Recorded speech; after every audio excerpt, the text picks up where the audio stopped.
Seigneur, je te remercie pour cette journée. Merci parce que tu nous as gardés, Seigneur, en vie. Tu nous as permis de nous lever, de pouvoir vaquer à nos occupations.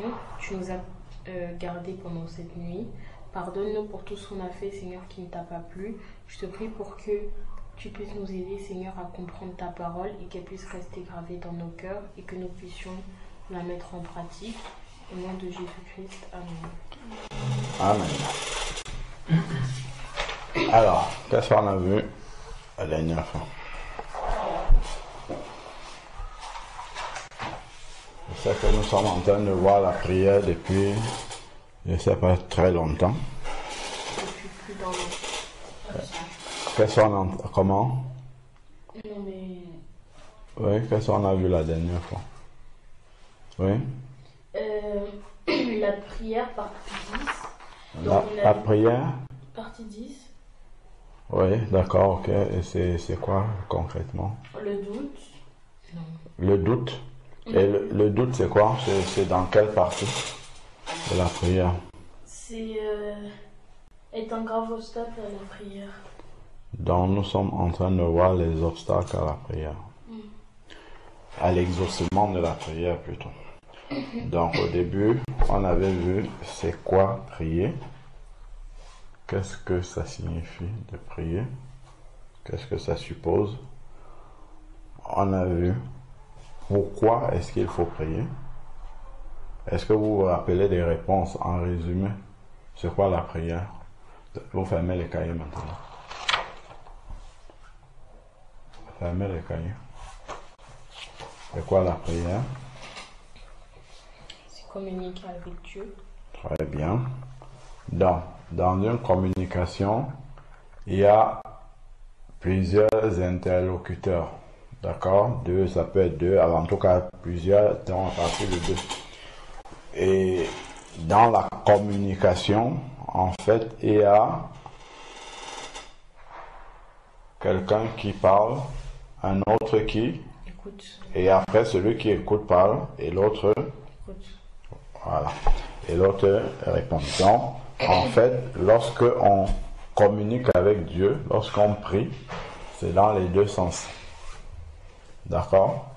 Donc, nous parlons à Dieu et Dieu nous répond. Maintenant, il faut savoir reconnaître quand Dieu répond. D'accord? Parce que Dieu, il peut répondre par sa parole, il peut répondre par un événement qu'on vit, il peut répondre par une personne qu'on entend parler, il peut répondre par la nature, il peut répondre de différentes façons, par un rêve, un songe, d'accord? Il peut répondre de différentes façons. Ok. Ensuite, maintenant, pourquoi prier? Là, on essaye de faire un résumé pour que les choses soient bien remises en ordre dans votre esprit. Oui, pourquoi? Pour mieux comprendre, pour mieux savoir comment utiliser les choses que Dieu a créées sur cette terre. D'accord. Tu veux compléter ou c'est bon? Non, c'est bon. Oui, donc on avait dit que Dieu a créé le monde, d'accord? Et tout ce qui existe dans le monde, et il a donné la responsabilité à l'homme de gérer tout ce qu'il a créé, sa création, d'accord? Or, pour pouvoir gérer la création de Dieu, c'est vraiment un grand résumé, hein. Gérer la création de Dieu, il faut demander à... On avait pris l'exemple du téléphone. Si ton téléphone se gâte, la meilleure personne qui peut savoir comment le réparer, ou même si tu ne sais pas utiliser ton téléphone, savoir comment est-ce que ton téléphone fonctionne, la meilleure personne qui peut t'expliquer, c'est celui qui a fabriqué. Donc c'est pour ça qu'on avait dit que la prière, effectivement, pourquoi on doit prier, c'est pour demander à Dieu qui a créé le monde, qu'il nous explique comment est-ce que nous devons l'administrer. Puisqu'il nous a dit d'administrer, maintenant là on va aller dans les détails de ce qu'il nous a demandé d'administrer. Par exemple, il ne veut pas qu'il y ait des malades sur la terre, donc on va prier pour qu'il n'y ait plus de malades. Donc, ça c'est pas parce que c'est pas sa volonté que les gens soient malades, c'est pas sa volonté que que les gens soient perdus et aillent en enfer. C'est pour ça qu'on va évangéliser, ainsi de suite, ainsi de suite. D'accord? Donc, on prie pour lui demander comment administrer précisément maintenant, point par point, ce qu'il a créé. Bon. Ensuite, la troisième partie, on avait vu comment prier. Ok? Là, comment prier, on avait vu ce qui pourrait être un plan de prière. On commençait par remercier Dieu pour ce qu'il a créé. Voilà, remercier Dieu pour ce qu'il a créé, etc. Et après, on avait dit prier pour les autorités. Dire à Dieu déjà notre émerveillement par rapport à sa création, et ensuite lui dire merci pour ce qu'il a créé, pour ce qu'il nous donne, tout ça, ainsi de suite, tout ce qu'il met dans les actions de grâce. Et ensuite, on avait dit, maintenant on peut faire des requêtes, on peut demander des choses à Dieu, voilà. Et ensuite, on a vu un grand chapitre qu'on avait intitulé les moteurs de la prière, donc ce qui va accélérer la prière, ce qui va faire que Dieu réponde. Donc on a vu, le premier moteur c'était la foi, c'est la foi, donc il faut avoir la foi, sans la foi Dieu n'exauce pas. On a vu l'obéissance, il faut obéir à Dieu, si on n'obéit pas, il ne répond pas à nos prières. On avait vu que Dieu n'exauce pas les pécheurs. Donc ensuite, il faut, la manière de demander, c'est demander au nom de Jésus. On avait vu, il avait dit que vous demandez mal, ne demandez pas au nom de Jésus. Et on avait expliqué pourquoi il faut demander au nom de Jésus. Vous vous rappelez pourquoi on demande au nom de Jésus? Parce que normalement, depuis que Dieu a créé l'homme, il a mis tout à la disposition de l'homme, d'accord? Mais ça, c'est tant que l'homme est en communion avec Dieu. À partir du moment où l'homme a péché, il a été séparé de Dieu, il a perdu l'autorité sur tout ce que Dieu avait mis à sa disposition. D'accord? Et donc Jésus est venu pour rétablir l'homme dans ce droit-là.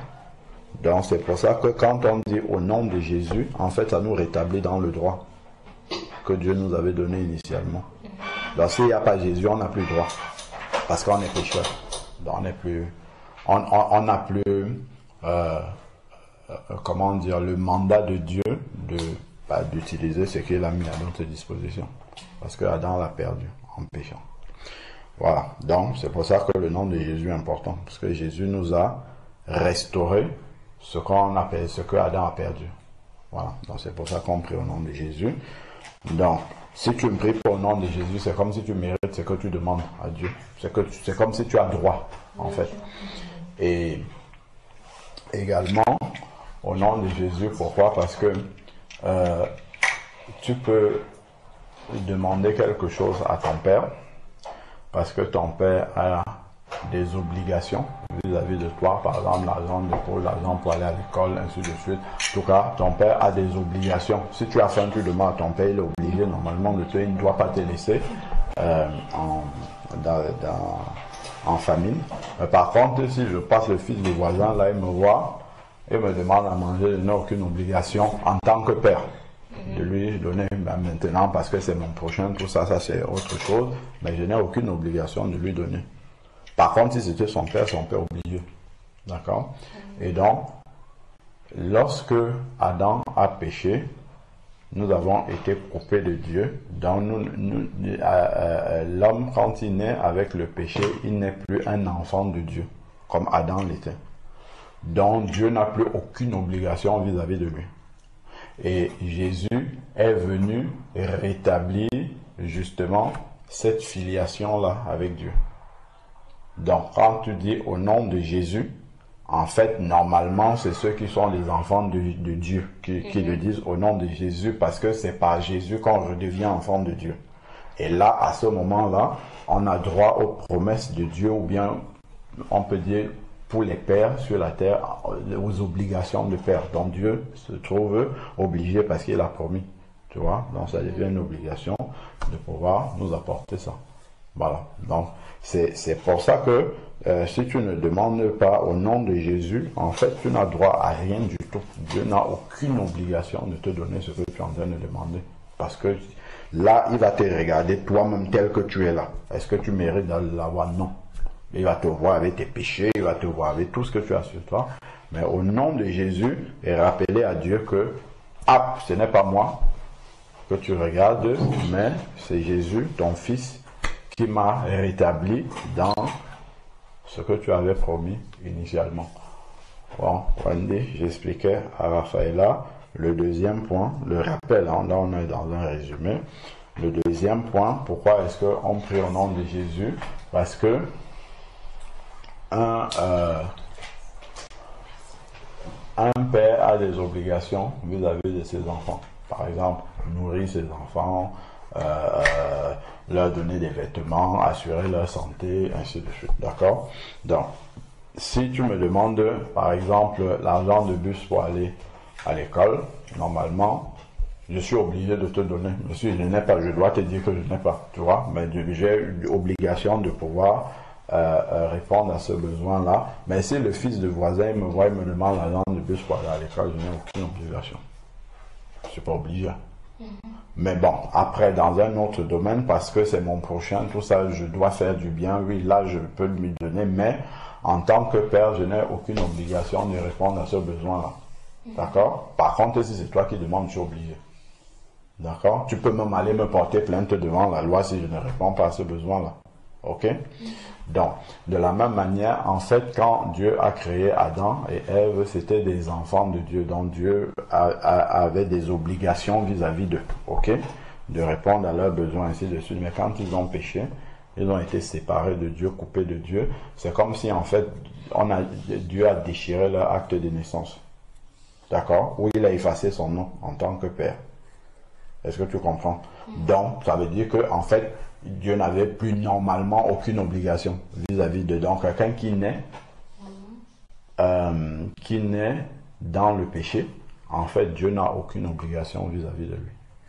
Donc, quand Jésus est venu rétablir, justement, c'est comme si Jésus est venu nous redonner un acte de naissance où Dieu est le Père, là-dessus.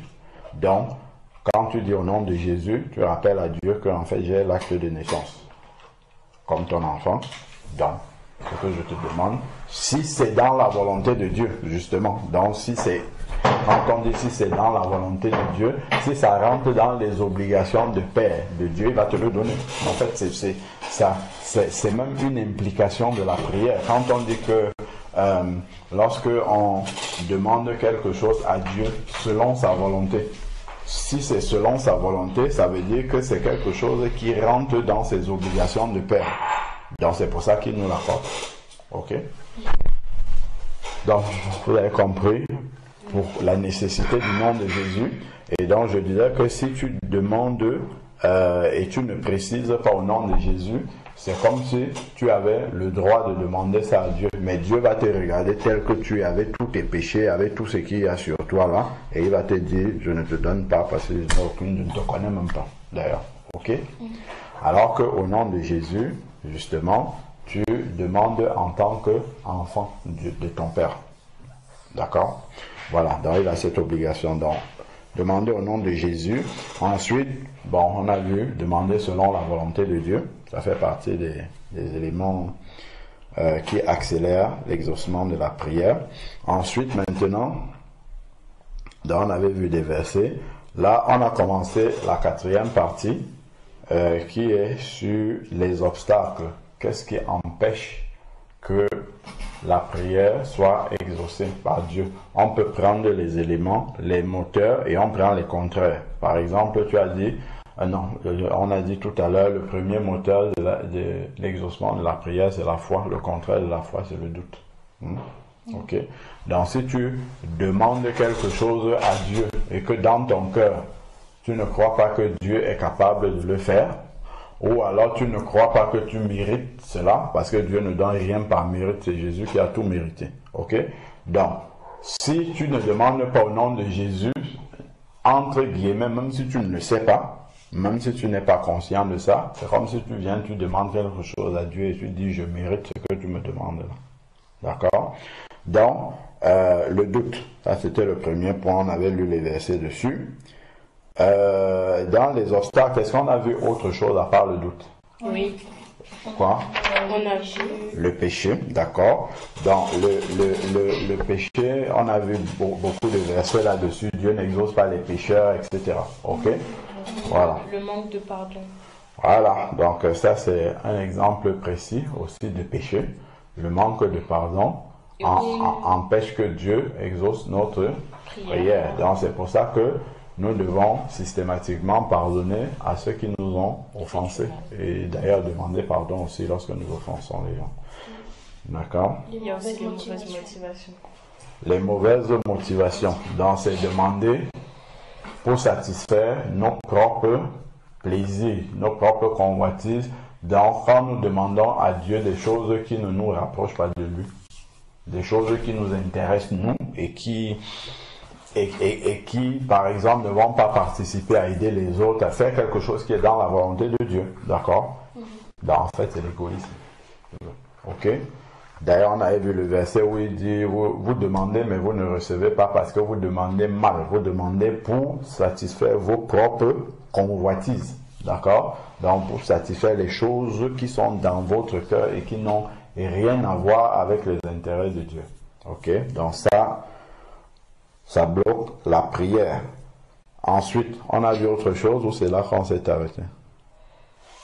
Non, c'est là qu'on s'est arrêté. Bon. On va voir autre chose maintenant.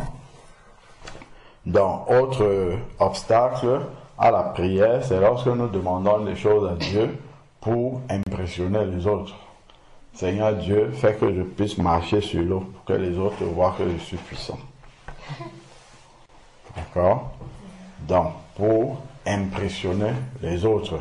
Donc ça, en fait, ça fait partie des convoitises, en fait. Vous voyez? Parce que ça n'a rien à voir. Oui, donc, on peut demander à Dieu de nous faire marcher sur l'eau parce qu'on veut que les païens voient et se convertissent. Ça, c'est les motivations sont différentes. C'est tourner vers Dieu. Ok?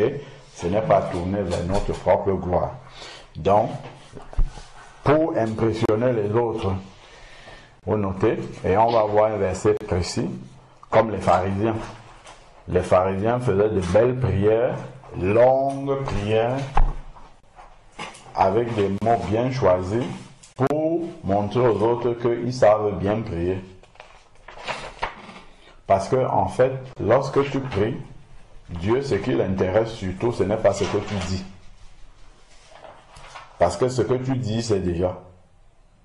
D'accord? Donc, je pense qu'on avait lu ce verset là où on va le lire quelque part, que avant même qu'on ne commence à prier, Dieu sait déjà nos besoins. Il sait ce qu'on va lui dire. Il sait déjà.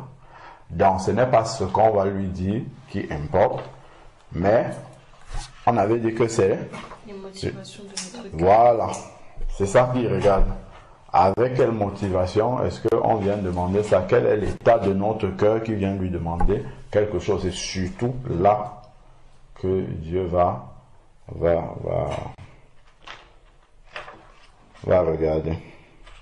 Donc, obstacle à la prière, demander pour impressionner les autres. On va prendre dans Matthieu chapitre 6, versets 5 à 8. Wani, tu vas lire.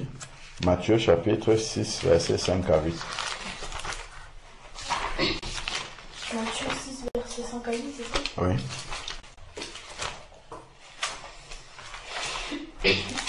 Matthieu 6, 5 à 8. Monsieur.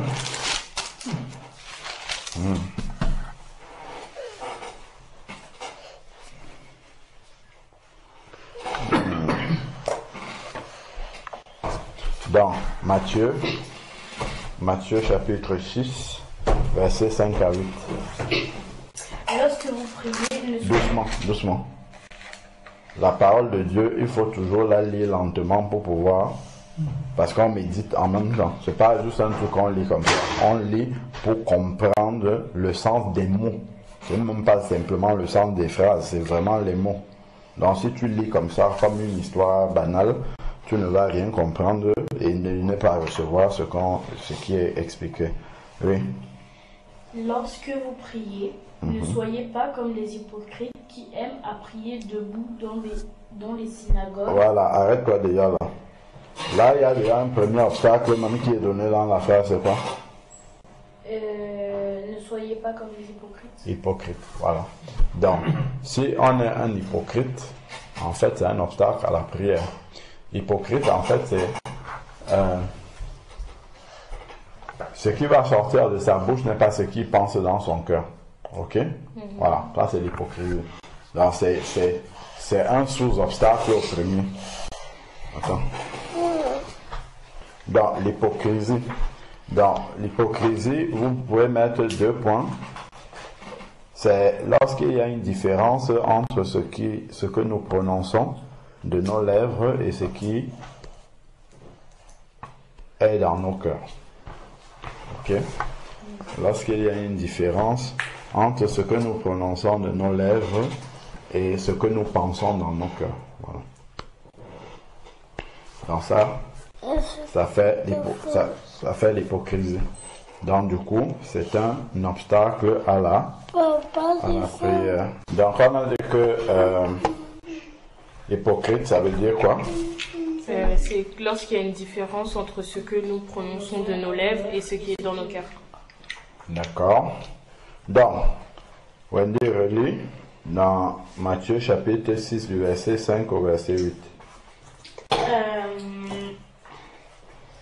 Lorsque vous priez, ne soyez pas comme les hypocrites qui aiment à prier debout dans les synagogues et au coin des rues pour être vus des hommes. Je vous le dis en vérité, ils reçoivent leur récompense. Arrête-toi. Donc, en fait, ils ne prient pas pour réellement, parce qu'ils veulent communiquer avec Dieu, d'accord? Mais c'est pas le besoin de communiquer avec Dieu qui les conduit à prier, mais c'est la recherche d'être vu par les hommes, d'accord? Quand on dit que ça, celui-là il prie beaucoup, hein, d'accord? Donc il veut les éloges des personnes, des gens, et que celui-là il prie beaucoup, c'est vraiment quelqu'un qui donc il prend la gloire des hommes, ok?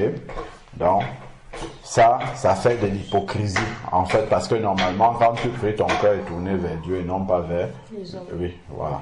Donc, ce que tu attends, c'est le regard de Dieu sur ta prière et non pas le regard des hommes sur ta prière. Ok? Donc, ça fait l'hypocrisie. C'est ça, l'hypocrisie ici. Donc, prends maintenant le verset 6, la suite. Mais quand tu pries, entre dans ta chambre, ferme ta porte et prie ton Père qui est là dans le lieu secret. Et ton Père qui voit dans le secret te le rendra. Amen. Il dit quand tu pries, entre dans ta chambre. Donc ça veut dire que si tu es en route et tu as envie de prier, tu dois entrer dans... Tu fais comment? Tu cours pour entrer chez toi et tu entres dans ta chambre? Tu fais comment? Non, tu peux prier dans ton cœur ou alors tu peux chercher un endroit calme où il n'y a pas beaucoup de gens.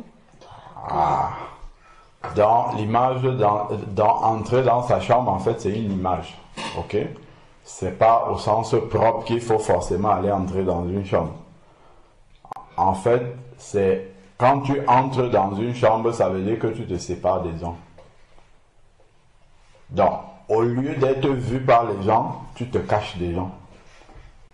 Donc, c'est quelque chose, c'est pour dire que la prière, ça se fait en secret. C'est entre Dieu et toi, voilà. Parce que dans la chambre, normalement, là, tel que c'est expliqué, il n'y a personne. Il n'y a que Dieu et toi. Donc, c'est pour dire que la prière, c'est entre Dieu et toi. À la base.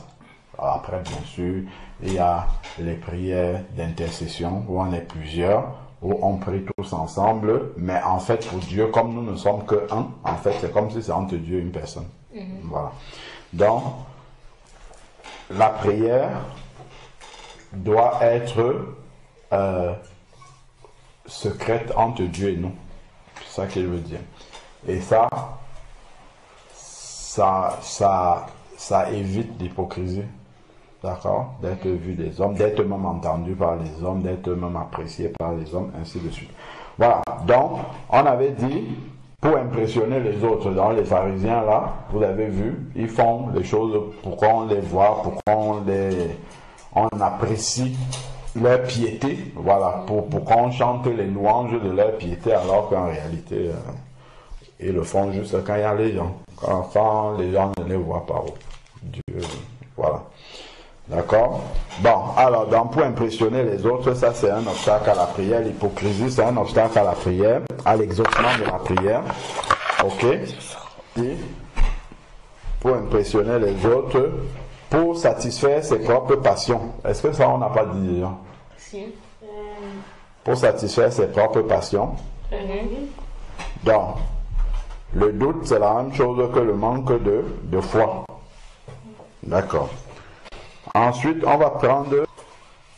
Alors, donc, on a dit, le manque de foi, c'est la même chose que le doute. On peut lire quand même, pour le manque de foi, dans Jacques chapitre 1, versets 5 à 8. Hein? On avait lu ça? D'accord, ok. Et c'était pour le doute. D'accord. Hébreux 11, 6. Tu as noté? Oui. Voilà, bon, ok, ça c'est bon déjà. Maintenant, on va faire la dernière partie sur la prière et puis on va clôturer la prière. Donc, la dernière partie ou la cinquième partie, c'est la fréquence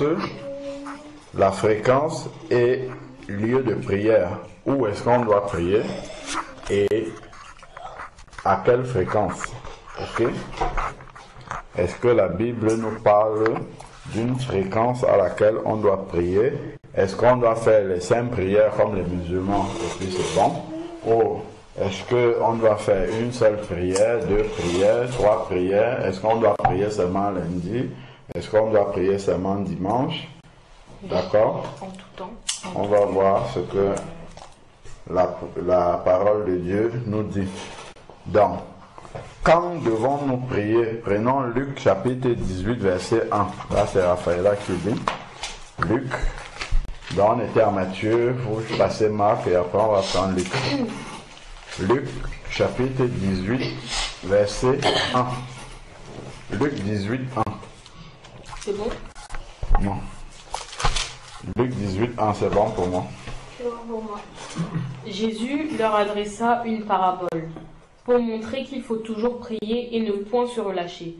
Il dit, il y avait dans une ville un juge... Non, on a dit Luc 18, verset 1. Donc Jésus leur adressa une parabole pour montrer qu'il faut toujours prier et ne point se relâcher.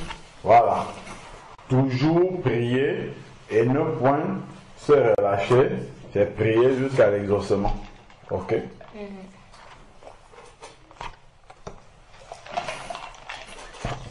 Prier avec foi jusqu'à l'exaucement. Alors, donc, la réponse déjà à notre question, c'est prier continuellement jusqu'à l'exaucement. Donc,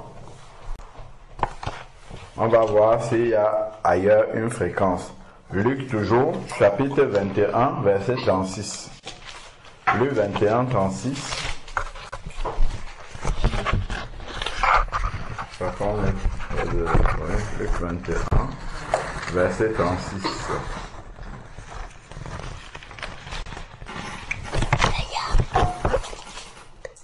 Luc 21, verset 36. Là, on a la réponse claire à notre question. Ils répondirent. De rien. Il leur dit. Qu'est-ce que tu dis?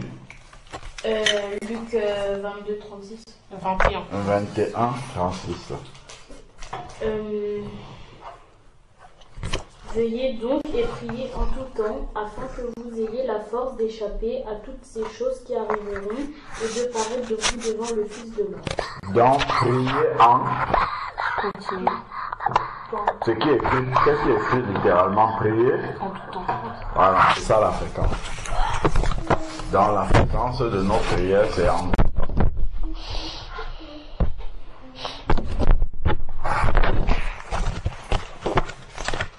Prier en tout temps.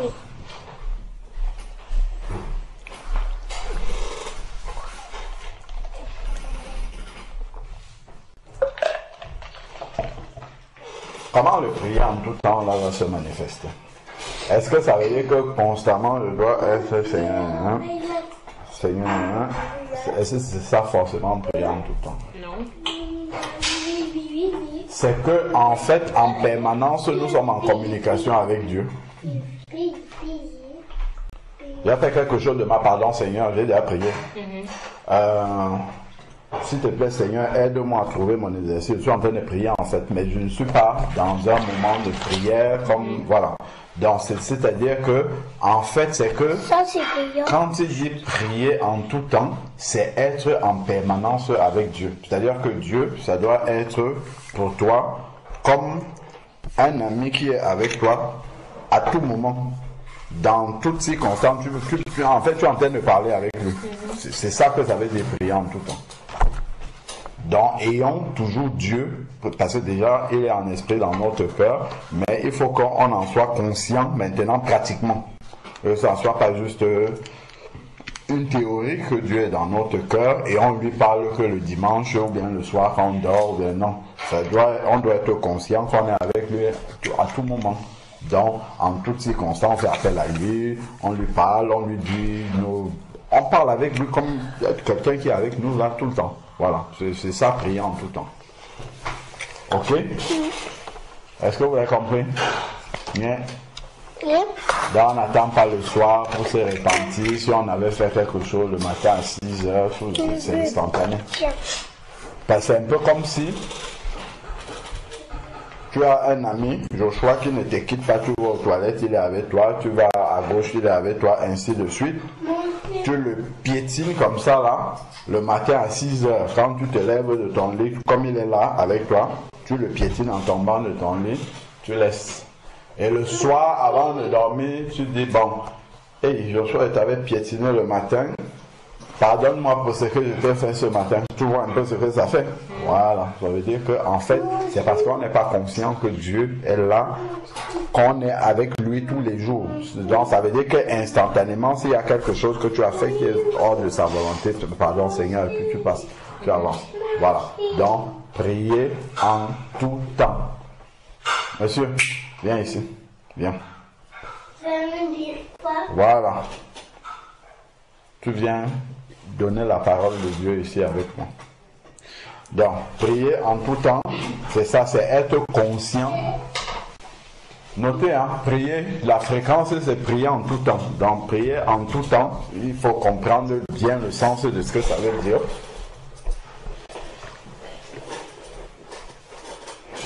Prier en tout temps, c'est être conscient de la présence de Dieu en tout temps avec nous. Être conscient de la présence de Dieu en tout temps avec nous.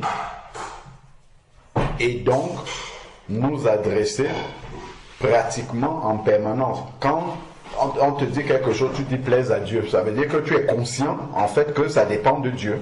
Parce qu'il est là. Tu vois? C'est vraiment ça. Est-ce que comment tu vas? Ça va bien par la grâce de Dieu. Donc, en fait, Dieu est continuellement présent dans ton quotidien. Voilà, c'est ça vraiment la notion de prière en tout temps. Bien sûr, après, parce que la prière, c'est vraiment s'adresser à Dieu. Voilà.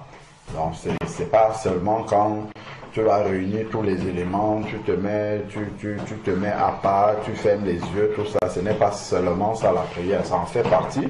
Mais ce n'est pas faire ça continuellement, prier en tout temps. D'accord? Voilà. Est-ce que tu as compris, Wendy? Ça veut dire que quand tu es en train de faire des bêtises, tu es conscient que Dieu est présent, qu'il est là. Il est en train de voir. Un peu comme si, en fait, quand tu fais des bêtises et que tu oublies, c'est parce que tu as oublié ça. Si tu savais que Dieu est là, il est en train de te regarder comme ça, en fait, tu ne le ferais pas. Voilà. C'est ça, prier en tout temps. Être conscient que Dieu est là. Et justement, quand tu es conscient de ça, tu vas peut-être commencer à faire parce que tu as oublié. Un peu, c'est comme si tu ouvres les yeux, tu vois ton papa en face de toi. Pardon. D'accord? Pardon. Parce que tu réalises que tu es en train de mal faire. Pardon. Ok? Voilà. Donc, prier en tout temps. C'est ça la notion dans la fréquence. C'est ce qu'on a dit, c'est en tout temps. Et pratiquement, ça veut dire être conscient de la présence de Dieu à tout moment, à longueur de journée, et donc nous adresser à lui en permanence. Ok? Oui, c'était être conscient de la présence de Dieu avec nous et après tu as dit autre chose. Et nous adresser à lui Pratiquement. oui, à tout moment dont on a besoin, comme un ami qui est avec nous en permanence et avec qui on communique tout le temps. Pour beaucoup, en fait, Dieu, quand on prie seulement peut-être le matin et après on reparle à Dieu le soir, c'est un peu comme si tu as un ami, il marche avec toi, tu ne lui dis rien. Tu es avec lui, il vient avec toi partout, tu ne lui dis rien, tu ne lui parles pas. Tu lui parles un peu le matin et après un peu le soir, au mieux même. Certains, ils parlent peut-être le dimanche seulement. D'autres ne lui parlent jamais. Parce que même chanter un cantique, tout ça, c'est toujours la prière. C'est être, bien sûr, en étant conscient que c'est en fait un cantique qui est adressé à Dieu. Tout ça, ça fait partie de la prière parce que c'est la communion avec Dieu. C'est être en permanence avec Dieu. D'accord? Bon, ok. Donc, prenons 1 Thessaloniciens. Bon, pour confirmer ça, 1 Thessaloniciens 5, verset 17. Là, c'est écrit 1 Thessaloniciens 5, verset 17, ça confirme ce qu'on vient de dire là. 1 Thessaloniciens 5, 17.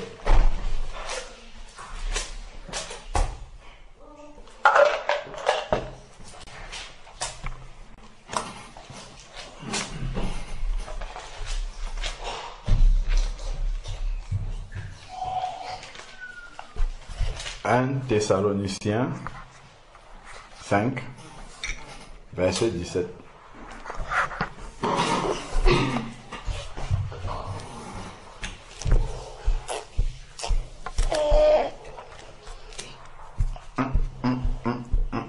Thessaloniciens 5, 17. Il m'a pensé, il m'a crié faux. Donc, Wendy, tu lis 1 Thessaloniciens 5, 17. C'est très court comme verset, c'est 3 mots. Soyez toujours joyeux. Soyez toujours joyeux. Ça, c'est le 16 chez moi. Priez sans cesse. Voilà, c'est 3 mots. Priez sans cesse. Ok? Donc là, ça donne la fréquence, clairement. Ça veut dire être en permanence en communion avec Dieu. C'est-à-dire en communication. Être en permanence en communication avec Dieu. Il ne faut jamais raccrocher le téléphone avec lui. Dans le matin, quand tu te lèves, tu passes un appel à Dieu, tu fais son numéro, tu parles avec lui pour ta prière du matin, mais tu ne raccroches pas. Ok? Tu laisses le combiné allumé jusqu'au soir. Quand tu vas te coucher, c'est là que tu raccroches parce que tu dors. Et même quand tu dors, lui continue à être au bout du fil parce que le Saint-Esprit, tout ça continue à agir. Ok? C'est ça la notion ici. Donc, ensuite, Romains 12, 12. Romains 12, 12. Donc, priez sans cesse. Romains 12, 12. Ève, elle était venue ici quand? C'est là qu'on avait fait le premier partage sur la prière. Mais, Hein? Avril-mai 2023. L'année dernière. Ah bon? D'accord. Donc ça fait déjà longtemps qu'on est sur la prière. Normalement, vous devez être des experts en prière. Vu tout ce qu'on a dit sur la prière. Vrai ou pas vrai? Vrai. Normalement, votre manière de prier devrait avoir changé. Parce que vous devez relire souvent ça.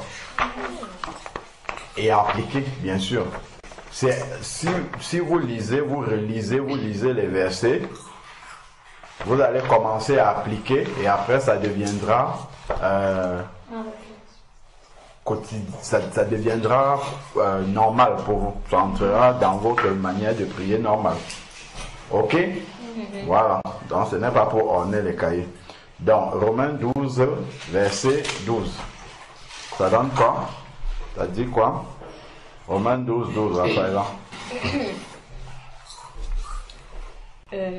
Soyez patient dans l'affliction.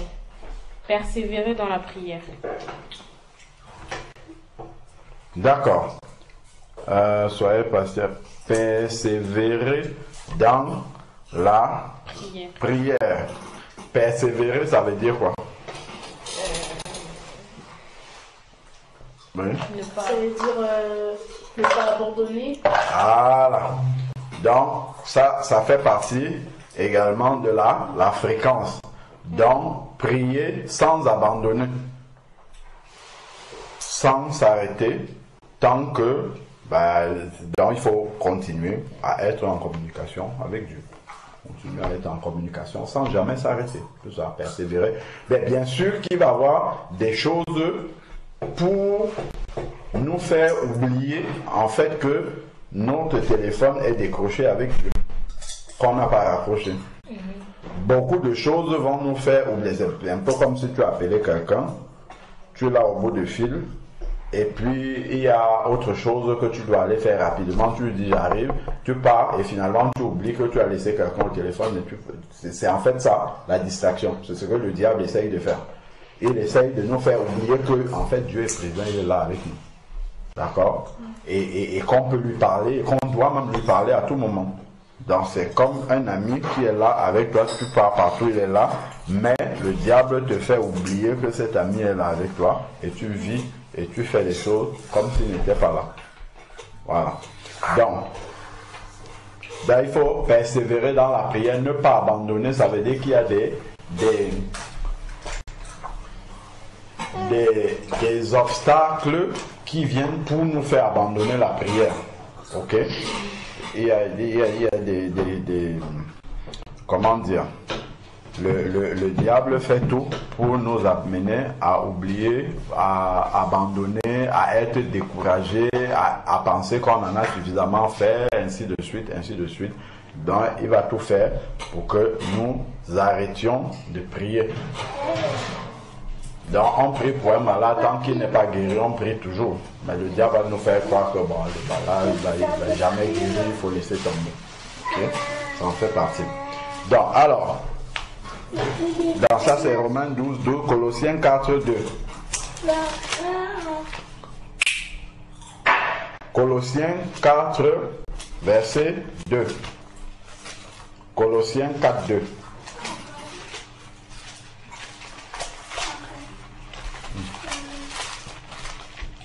Colossiens 4, 2. Vous voyez, Colossiens, c'est vers la fin, en tout cas, bien avancé dans les épîtres. Après Philippiens. Voilà, Colossiens 4, 2. Avant Thessalonique. C'est ça. Persévérez dans la prière, veillez-y avec action de grâce. Voilà. Persévérer dans la prière, on avait dit tout à l'heure. Et ensuite, il dit veillez. Avec action de grâce. C'est-à-dire que il faut, quand il dit veillez-y, c'est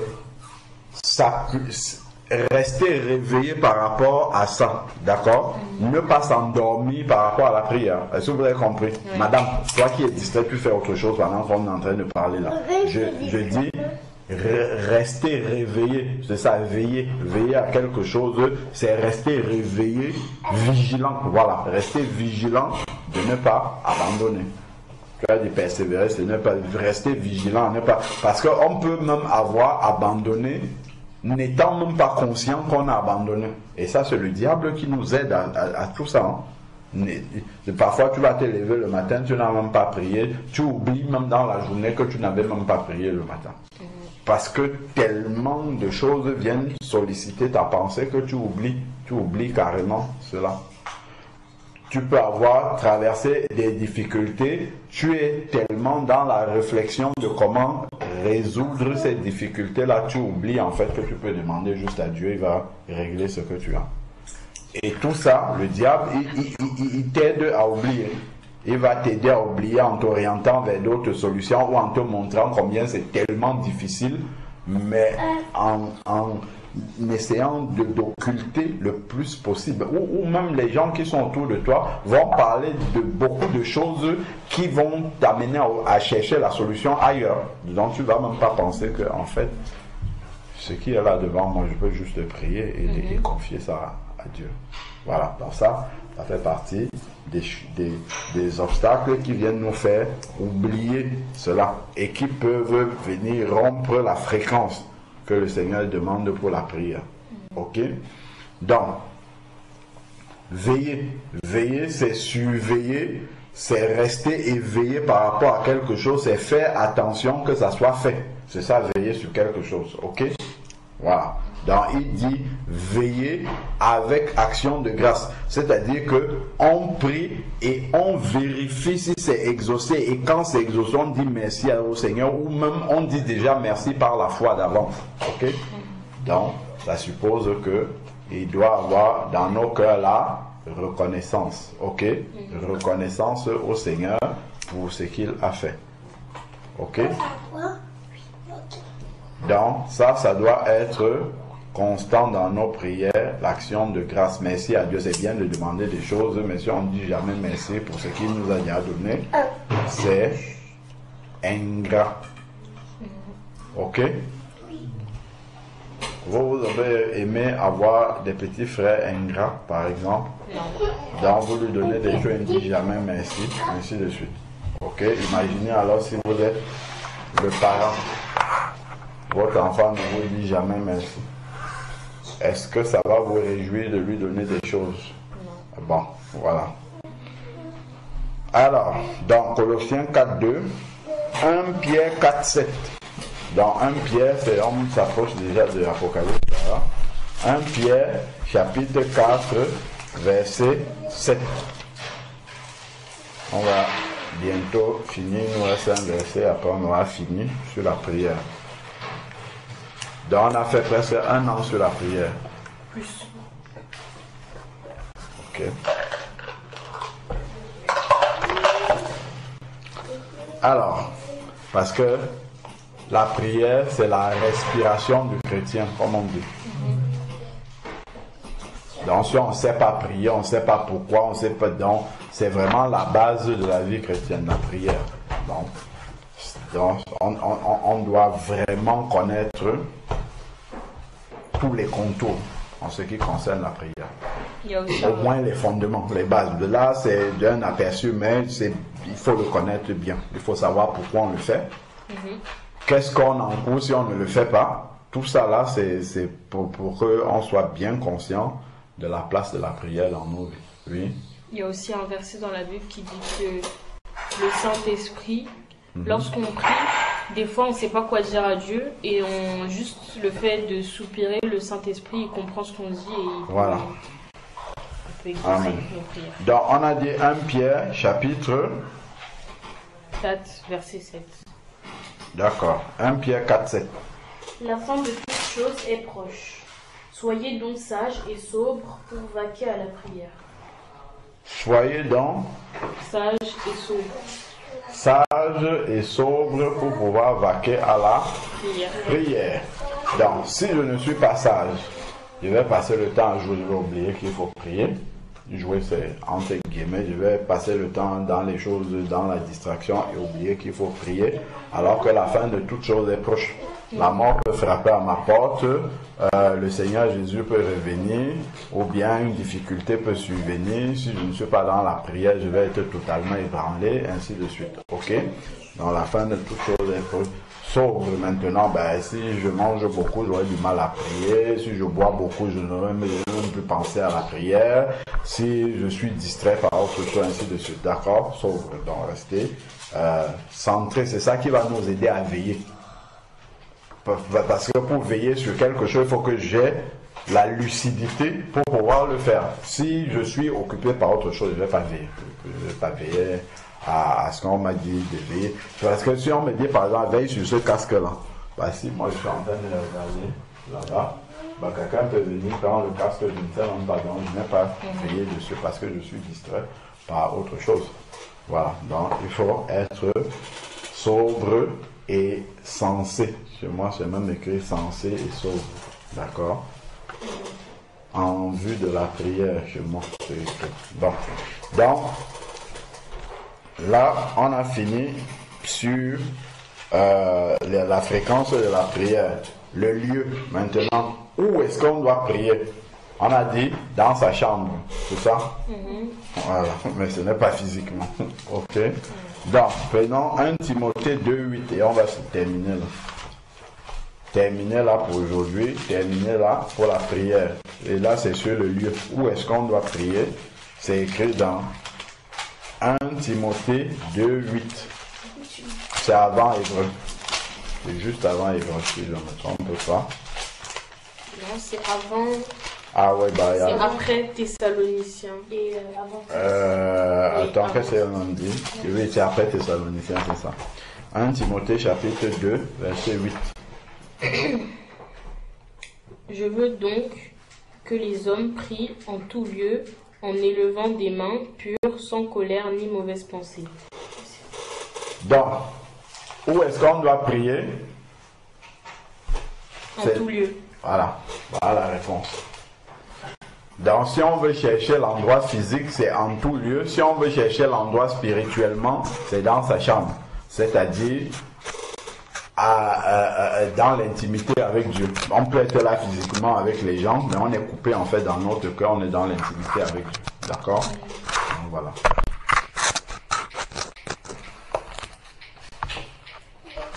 Donc, la fréquence, c'est en tout temps. Et le lieu, c'est en tout lieu. Donc nous, on n'a pas besoin de mettre une natte pour s'agenouiller dessus pour prier. On peut être debout, on peut être assis, on peut être dans le métro, on peut être... peu importe, voilà. Le plus important, c'est de rentrer dans l'intimité, dans la communion avec Dieu, d'être conscient de cela. Donc, voilà la conclusion sur la prière et on a fait un résumé au début. Est-ce que vous avez des questions? Et est-ce que par rapport à ce qu'on a dit aujourd'hui, vous avez justement des sujets de prière?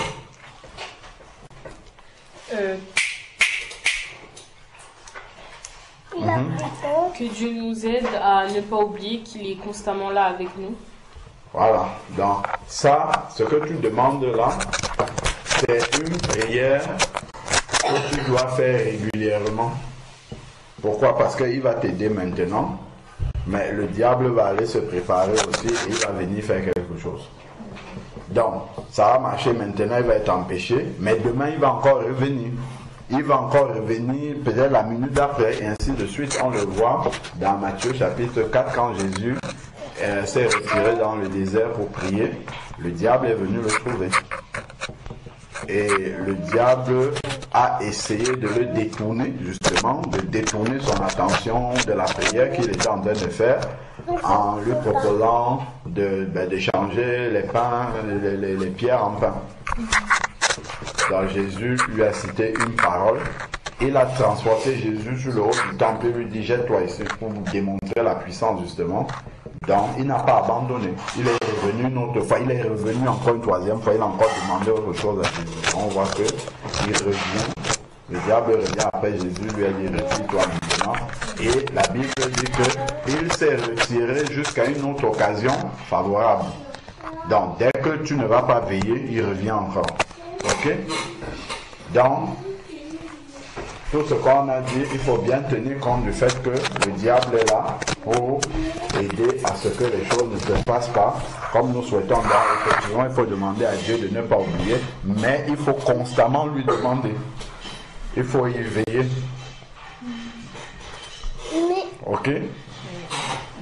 Moi, j'ai un sujet de prière. Que Dieu nous aide à prier sans abandonner. Oui, tout à fait. De ne pas se décourager. Parce que parfois, on peut soumettre un sujet de prière à Dieu et on ne voit pas d'exaucement. Et nous sommes découragés, on abandonne. Si Dieu n'exauce pas, ça peut ne pas être sa volonté, ça peut être sa volonté, mais ce n'est pas encore le moment. Donc il y a beaucoup d'explications qui peuvent rentrer en compte, qui font en sorte que Dieu n'a pas exaucé tout de suite. Ok? Donc, voilà, je me souviens que quand on était... Ok, donc, vous allez prier. C'est Wendy qui devait prier à la fin, on avait dit. Donc non seulement tu vas prier pour la fin de là, mais tu vas prier pour la clôture du sujet sur la prière. D'accord? Non, ou bien tu vas prier pour là, et puis Raphaëla va prier pour la clôture du sujet sur la prière. Voilà, donc comme ça aura quelqu'un, chacune de vous aura quelque chose à dire. Les garçons, on va prier là maintenant. Ok? On va prier. Et oui. Tu as vu, tu disais qu'on est à l'église. Là, on a fait l'église là. Ok? On est à l'église là maintenant. Ok? Tu as vu l'église à la maison? C'est ça. Voilà, donc on est à l'église. Ok. Bon, on va prier. Wendy, tu commences. Seigneur, je te remercie pour la parole qu'on vient d'étudier. Fait qu'elle est gravée dans notre cœur et fait qu'on puisse bien retenir. Je te prie pour qu'on ne puisse pas se décourager quand on prie. Amen. Et fait que aussi on puisse